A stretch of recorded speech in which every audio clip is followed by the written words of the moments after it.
Muslims की तरफ से ये मैसेज बहुत क्लियरली चला गया है। अभी विजयवाड़ा में एक बहुत बड़ा प्रोटेस्ट हुआ था और उसमें ये मैसेज दिया गया है कि मौजूदा जो गवर्नमेंट है वो इन दो पार्टियों के अलायंस की वजह से टिकी हुई है, जिसमें चंद्रबाबू नायडू की पार्टी तेलुगु देशम है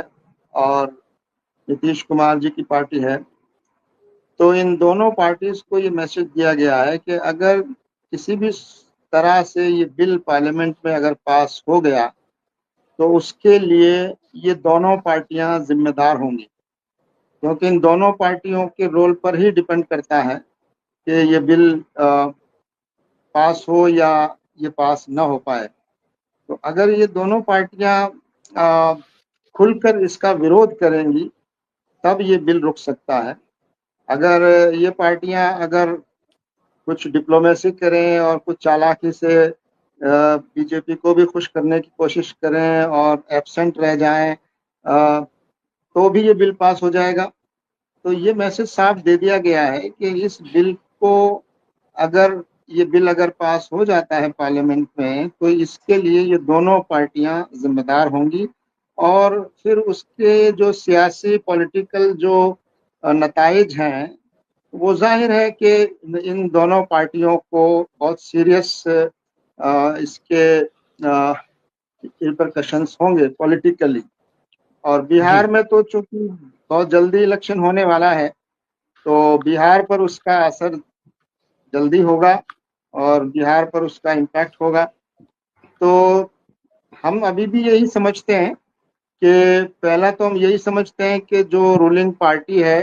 उसको भी हमने जेपीसी के थ्रू अपनी बातें पहुंचाई हैं और पूरा ये बात कन्विंस करने की कोशिश की है कि ये जो अमेंडमेंट लाया जा रहा है ये गैर ज़रूरी है और अगर इसको ज़ोर ज़बरदस्ती इस तरह लाया जाएगा तो इसके समाजी और जो सोशल इम्पैक्ट हैं वो भी बहुत ज़्यादा लॉन्ग टर्म होंगे और फिर इसका पॉलिटिकल इम्पैक्ट भी होगा। और हम ये समझते हैं कि जिस तरह से इस पूरा माहौल बनाया गया वक्फ के बारे में और जिस तरह का एक फॉल्स प्रोपेगेंडा क्रिएट किया गया और एक मेजॉरिटी कम्युनिटी में जिस तरह से गलत किस्म का मैसेज दिया गया वक्फ बोर्ड की इमेज को लेकर, तो उससे समाज में एक किस्म का पोलराइजेशन होने लगा है। एक सब खैर उनको सर्टिफिकेट नहीं, उनको वोट चाहिए और पहले भी उन्हीं के वोट की वजह से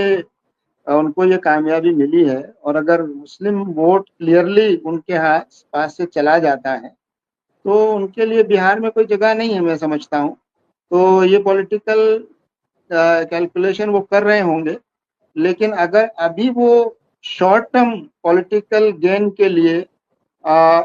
वक्त के मसले पर वो बीजेपी के साथ जाते हैं और उनकी मदद करते हैं, तो मैं समझता हूँ कि क्लियर मैसेज जा चुका है कि उनकी पार्टी को पॉलिटिकली बहुत ज़्यादा नुकसान उठाना पड़ेगा आने वाले इलेक्शन में। इसमें कोई दो राय नहीं है, कोई शक नहीं है। और नुकसान कम। रही जी। बात ये कि चंद्रबाबू नायडू तो एक मैसेज दे चुके हैं। वो अभी एक बड़े प्रोग्राम में आए और वहाँ उन्होंने मुसलमानों से एड्रेस किया, मुसलमानों को उन्होंने यकीन दिलाया कि हम ऐसी कोई चीज़ नहीं होने देंगे जिससे वक्फ के ऊपर कोई आँच आए। लेकिन अब देखना यही है कि वो इस बिल को के बारे में क्या रवैया अपनाते हैं। तो हम दोनों बात कह चुके हैं कि उनके एब्सेंट रहने से भी अगर बिल पास हो जाता है तो भी यही समझा जाएगा कि वो इस बिल को पास कराने के लिए वही ओके। जिम्मेदार है, तभी ये बिल रुक सकता है। और अगर ये बिल पास हुआ तो ये समझा जाएगा कि इन दोनों पार्टियों ने इस बिल को पास होने दिया और उसके नतीजे, पॉलिटिकल नतीजे भी इन दोनों पार्टियों को मैं समझता हूँ उठाने के लिए तैयार रहना चाहिए। और हम वैसे भी जी। ये समझते हैं,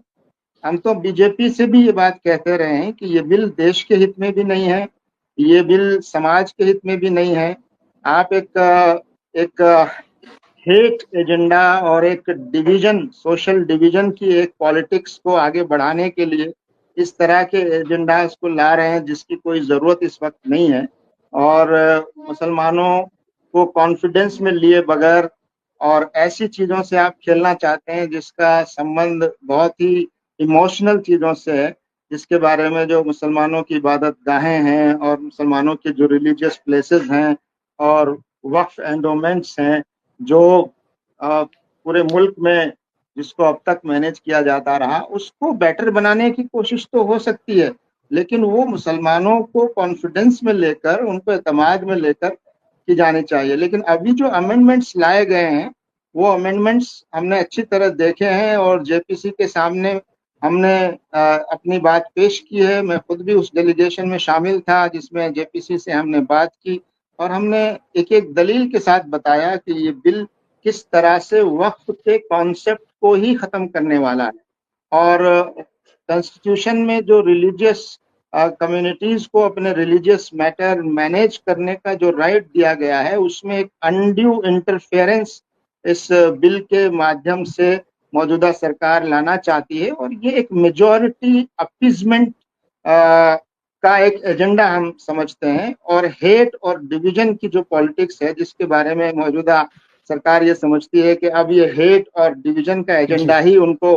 आगे ले जा सकता है, तो मैं समझता हूँ ये देश थोड़ा बहुत सियासी फायदा शुरू में हो सकता है, लेकिन ये लॉन्ग टर्म में इस देश के लिए, भारत जी के लिए और समाज के लिए बहुत ज्यादा नुकसान पहुंचाने वाला होगा। इसलिए हम तो खुद गवर्नमेंट से भी एक्सपेक्ट करते हैं और बार बार कह रहे हैं कि वो समझदारी से काम लें और इस जी बिल को वापस लें और जो कुछ भी बेटरमेंट की कोशिशें हैं वो मुसलमानों को कॉन्फिडेंस में लेकर करने की कोशिश करें, तो देश का भी जी भला है, समाज में भी अच्छा माहौल में। एक कुछ चीज और। सरकारी मौलाना होते हैं, कुछ सरकारी लोग हैं, वो जरूर साथ देते हैं। तो ऐसे जो अपॉर्चुनिस्टिक और स्वार्थी लोग हैं, जो पूरे पूरे करोड़ों 20-25 करोड़ मुसलमान पूरे देश में विरोध कर रहा है और all India Muslim personal law board जिसमें सारे संगठन शामिल हैं, सब बड़ी जमातें शामिल हैं, वो विरोध कर रही है और पूरे देश में कितने करोड़ों सिग्नेचर और ईमेल के जरिए से पूरा मैसेज दिया गया है। तो फिर ये कुछ चंद लोग जो अपना पर्सनल फायदा उठाने के लिए, चापलूसी करने के लिए, ऐसे कुछ हैं लोग जो हमेशा रहते हैं ऐसे लोग, जी लेकिन ऐसे लोगों के बारे में पूरी कम्युनिटी भी जानती है और खुद सरकार भी जानती है कि ऐसे लोग जिनके बारे में वो कह रहे हैं हमारे साथ हैं, उनकी स्टैंडिंग क्या है और समाज में उनका क्या जी उनकी चलिए कितनी, अगर उनकी बात अगर सच मान लेने के लायक होती तो जरूर माना जाता। उन्होंने यही दावा उस वक्त भी किया था जब किसानों के लिए वो कानून लाए थे और किसानों के लिए उन्होंने कानून बनाए और दावा ये किया था कि हम तो किसानों को सशक्त करना चाहते हैं, किसानों को फायदा पहुंचाना चाहते हैं। और उसके बाद जब किसानों ने कहा कि ये तो हमारे खिलाफ है, हमारे विरोध में है, तो सरकार ने बिना शर्त के तीन तीन सेंटेंस, तीन जुमलों में वो कानून वापस ले लिया। तो जब जिसका आप भला चाहते हैं वो आपके बारे में, आपकी बात को सही नहीं समझ रहा है और वो पूरे तौर पर कह रहा है कि ये कानून न देश के हित में है, न संविधान की स्पिरिट के मुताबिक है और न ही ये मुस्लिम समुदाय को फायदा पहुंचाने वाला है, बल्कि ये एक अथॉरिटेरियन और एक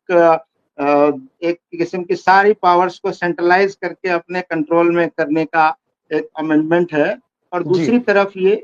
हेट और डिवीजन का एजेंडा है और एक मेजॉरिटी अपीजमेंट का एजेंडा है, जिसको आगे बढ़ाने की कोशिश इस बिल के थ्रू हो रही है। तो हम जी समझते हैं कि सरकार को और मौजूदा जो बीजेपी पार्टी है उसको चाहिए कि वो ऐसी शॉर्ट टर्म पॉलिटिकल गेन के लिए समाज और देश को खतरे में न डालें, समाज जी और देश का नुकसान न करें और संविधान की जो स्पिरिट है उसको वो बचाने की जी कोशिश करें। नहीं, हम क्या करेंगे ये तय होगा इस बात से कि सरकार क्या करती है। सरकार का रवैया देखने के बाद और हम ये तय करेंगे कि अब एक डेमोक्रेटिक कंट्री में कॉन्स्टिट्यूशन के दायरे में रहते हुए और एक डेमोक्रेसी में कैसे लीगली और पॉलिटिकली और जो इसको पब्लिकली कैसे हम एक पीसफुल तरीके से अपनी इसको रोकने की कोशिश करें, क्योंकि इससे पहले भी हुए हैं, कानून बनने के बाद भी नहीं वापस आप नहीं बताएंगे। ये हम गवर्नमेंट का स्टैंड और जो एलाइज पार्टी है जी जी उनका रवैया देखने के बाद हम तय करेंगे कि हमको क्या तरीका अपनाना है, कि हमको लीगल अपनाना चलिए है या पॉलिटिकल अपनाना है, या फिर हमको लोगों के बीच जाकर एक डेमोक्रेसी में जिस तरह किसी जी गलत कानून के खिलाफ आवाज उठाने का और पब्लिक ओपिनियन को बनाने का जो तरीका होता है तो जी उसको अपनाना है। ये सब गवर्नमेंट के और जो गवर्नमेंट के साथ उनकी जो अलाइज पार्टीज हैं उनके रवैये को देखकर ही तय चलिए होगा।